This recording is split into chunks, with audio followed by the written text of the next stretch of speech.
Football বিশ্বকাপ দেখা কি হারাম? এখানে আপনারা অনেকেই আছেন বিশ্বকাপ ফুটবলের খোঁজ খবর রাখেন, আর অনেক আসামি আছেন যারা খেলা দেখেন, আছে কিনা? আছে।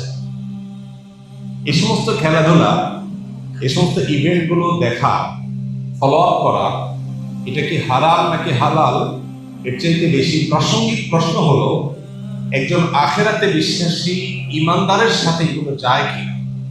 খেলা তামাশা এর মানে হলো সিরিয়াস কোনো বিষয়, অথচ সেই জিনিসটা আমাদের জীবনে এখন অত্যন্ত সিরিয়াস, অত্যন্ত গুরুত্বপূর্ণ বিষয়ে পরিণত হয়েছে। কতটা সিরিয়াস, কতটা গুরুত্বপূর্ণ, এটাকে ঘিরে আত্মহত্যার ঘটনা ঘটে, এটাকে ঘিরে মারামারির ঘটনা ঘটে, এটাকে ঘিরে যে উন্মাদনা হয়, সে উন্মাদনাগুলো এতটা ভয়াবহ আকার ধারণ করেছে যে 2022 সালে কাতার বিশ্বকাপে ব্যয় হয়েছে 220 বিলিয়ন ইউএস ডলার। কত?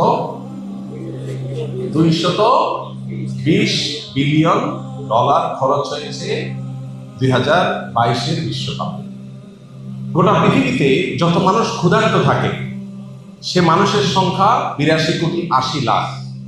এই মানুষগুলো ক্ষুধার্ত থাকে, খাবারের অভাবে কষ্ট করে। বিশ্ব খাদ্য সংস্থার নির্বাহী পরিচালক ডেভিড বিসলি তিনি বলেছেন, প্রতি বছর যে 82 কোটি 80 লাখ মানুষ ক্ষুধার্ত থাকে, এদের খাবারের ব্যবস্থা করা যায় 40 বিলিয়ন ডলার হলে এক বছরে খাবারের ব্যবস্থা করা যায়। তাহলে একটি বিশ্বকাপ ফুটবল আসরের টাকা দিয়ে গোটা পৃথিবীর মানুষের 5-6 বছরের ক্ষুধার্ত মানুষের ক্ষুধা নিবারণ করা সম্ভব। নাম দিয়েছি যেটার খেলা তামাশা, খেল তামাশা, ওইটা এতটা সিরিয়াস যে সেটার জন্য যে টাকা খরচ করা হয় তা দিয়ে বিশ্বের মানুষের ক্ষুধা নিবারণ করা সম্ভব।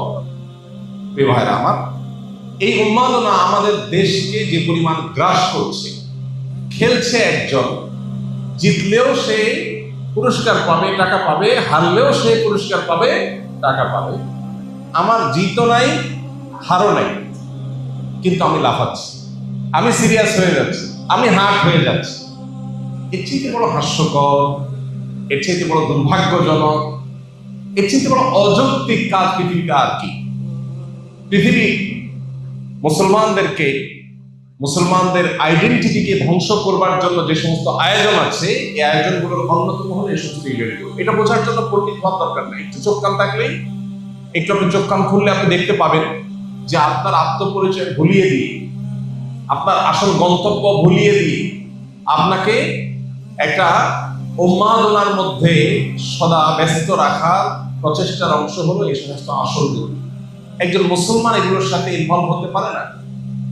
পৃথিবীতে যত অপরাধ কর্ম আছে, আল্লাহ রাব্বুল আলামিন শয়তানের যে কয়েকটা কর্মকাণ্ডের কথা বলেছেন কোরআনে কারিমে, স্পেসিফিক এবং সুনির্দিষ্ট করে আল্লাহ তাআলা জুয়া এবং মদকে আল্লাহ বলেছেন, ইন্নামাল খামরু ওয়াল মাইসিরু ওয়াল আনসাবু ওয়াল আজলামু রিজসুম মিন আমালিশ শাইতানি ফাজতানিবুহু।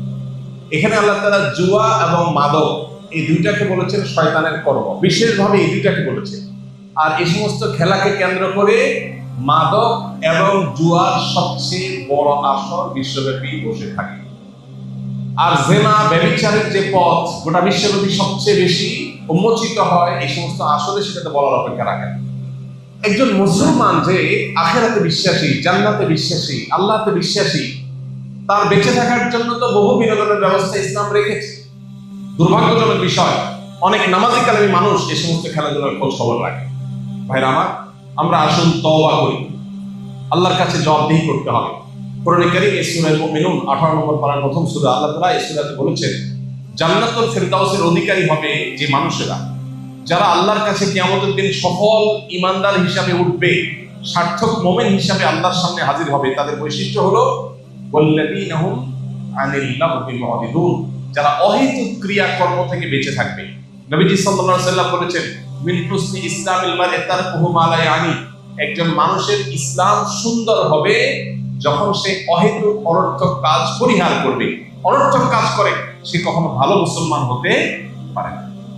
এই জন্য ভাই, খেলাধুলা যেটা আমার পার্থিব কোনো উপকার বয়ে আনছে না, আখিরাতের কোনো উপকার তো নাই, এরকম একটা অহেতুক কাজের পেছনে শত সহস্র হাজার হাজার ঘন্টা বরবাদ করা, এই উন্মাদনার পেছনে লক্ষ লক্ষ কর্মঘণ্টা ধ্বংস করা, আমাদের শিক্ষা, আমাদের কর্ম, আমাদের অর্থনীতি, আমাদের সবকিছুর জন্য যেটা ধ্বংসাত্মক, যেটা আপাত দৃষ্টিতে কোনো উপকারিতা নেই বললে চলে, এরকম একটা উন্মাদনার পেছনে একটা জাতির বড় অংশ ঝাঁপিয়ে পড়বে, হচ্ছে দুর্ভাগ্যজনক বিষয় কিছুই না।